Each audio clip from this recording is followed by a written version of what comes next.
SC ST atrocities యాక్ట్కి సంబంధించి supreme court కీలక వ్యాఖ్యలు చేసింది. ఒక వ్యక్తి ఒక ఎస్సీ ఎస్టీ వర్గానికి చెందిన వ్యక్తిని అవమానించినట్టు అనాలంటే అది అందరి ముందు బహిరంగంగా జరగాలి.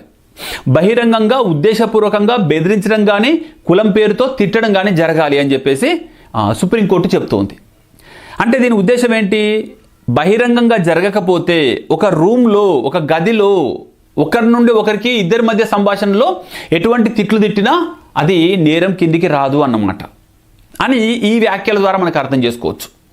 సో మొత్తం మీద తిట్టేవాడు అందరి ముందుకు వచ్చి తిడతాడా?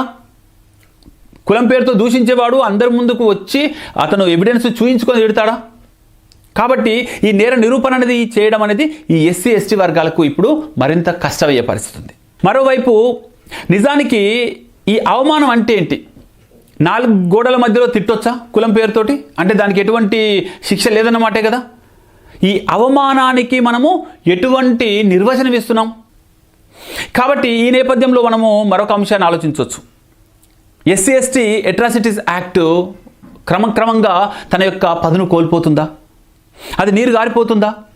దానికి ఉన్న పదునైన కోరలను తీసేస్తున్నారా? ఇది ఎటు దారి తీయబోతుంది? ఇది ఈ చట్టం చేసిన ఉద్దేశాన్ని నెరవేరుస్తుందా? మరొక అంశం కూడా ఉంది దీనిపైన. ఎస్సీ ఎస్టీ ఈ అట్రాసిటీస్ యాక్ట్ని దుర్వినియోగం చేస్తున్నారు అని. సో దీన్ని కాపాడుకోవాల్సిన బాధ్యత ఎంత ఉందో దీన్ని దుర్వినియోగం చేయకుండా ఉండాల్సిన బాధ్యత కూడా అంతే ఉందండి.